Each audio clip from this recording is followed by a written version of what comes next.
అప్పుడు ఒక అమ్మాయికి ఒక అబ్బాయికి పెళ్లి చేసిన తర్వాత ఏదో ఒక సైడ్ నుంచి ఆరా తీసుకుంటూ వస్తే వీళ్ళు అన్నా చెల్లెళ్ళుగా వీళ్ళ వరుస కలిసిందంటే అప్పుడు అది పెద్ద తప్పు అవుతుంది కదా.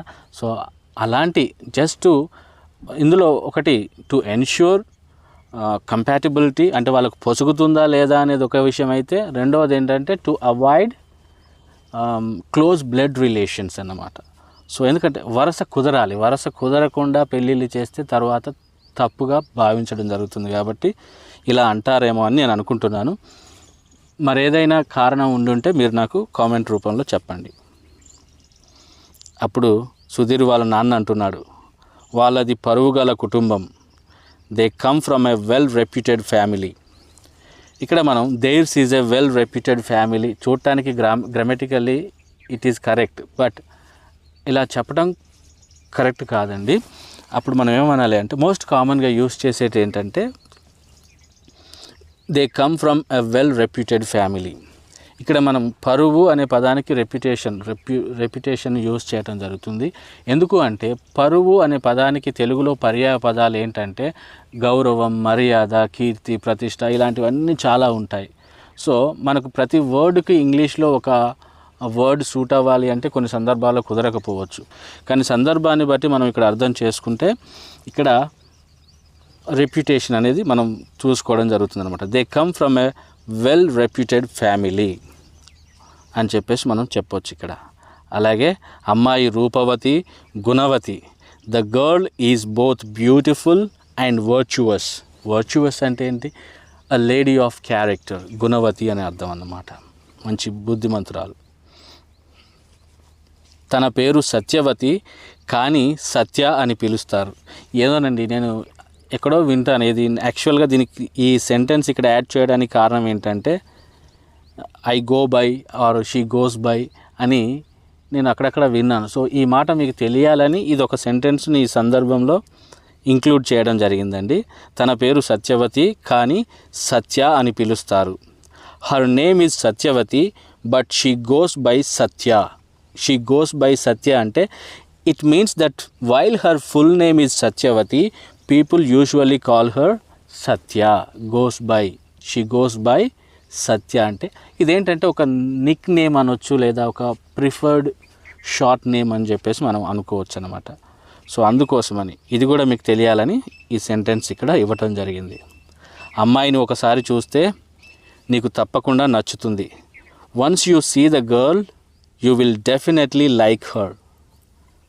కట్న కానుకలు కూడా దండిగా ఇస్తామంటున్నారు. They say they will give a generous dowry and gifts as well. ఇక్కడ we use generous when someone gives or offers something in large amounts. పెద్ద మొత్తంలో ఇస్తున్నప్పుడు జనరస్ అనే వర్డ్ని మనం యూస్ చేయటం జరుగుతుందన్నమాట. అప్పుడు బావగారు అయినటువంటి శ్రీనివాస్ అంటున్నారు, మరి ఇంకేంటి, దెన్ వాట్స్ ద ఇష్యూ? వచ్చే వారం పెళ్లి చూపులు పెట్టుకుందాం. Let's set up a matchmaking meeting next week. లేదు అంటే let's arrange a bride seeing ceremony next week. గుర్తుపెట్టుకోండి, let's set up a matchmaking meeting next week or let's arrange a bride seeing ceremony next week. Right. ఏమంటావు Sudheer? What do you say Sudheer? అప్పుడు సుధీర్ అంటున్నాడు, సరే బావా, మీరు ఎలా అంటే అలాగే. Okay brother in law, as you say. As you say అంటే I will go with what ever you say. అప్పుడు వాళ్ళ అక్క మురిసిపోయి అంటుంది అనమాట, మా తమ్ముడు చాలా మంచోడు, my brother is a very good person. ఒక నల్లిబొక్క వేనా అని చెప్పేసి అంటే వాళ్ళు తింటున్నారు కదా ఇప్పుడు. ఎస్, ఒక నల్లిబొక్క వేనా అని అందనమాట. Can I serve you a marrow bone? అప్పుడు సుధీర్ అంటున్నాడు, వద్దు, బలగం సినిమా చూసినప్పటి నుంచి నేను నా ఫ్రెండ్స్ బావల ముందు ఎప్పుడూ నల్లిబొక్క తినొద్దని డిసైడ్ అయ్యాం. No, ever since we watched the movie Balagam, my friends and I decided never to eat marrow bones in front of our brothers in law. ఈ మాట చెప్పిన తర్వాత అందరూ నవ్వుకుంటారండి. సో ఇలా ఈ కాన్వర్సేషన్ ఎండ్ చేయడం జరిగింది. ఎపిసోడ్ 9లో పెళ్లి చూపులు, ఎపిసోడ్ 10లో పెళ్లి చేసేసి ఈ సిరీస్ను అంతటితో ముగించడం జరుగుతుందన్నమాట. So that's it for today. మీకు ఈ వీడియో నచ్చినట్లయితే లైక్ చేయండి, మీ ఫ్రెండ్స్తో షేర్ చేయండి. అదేవిధంగా మీ థాట్స్ని కామెంట్స్ రూపంలో నాకు తెలియచేయండి. By doing so you help it reach more people who need it. Thanks for watching this video. Happy learning.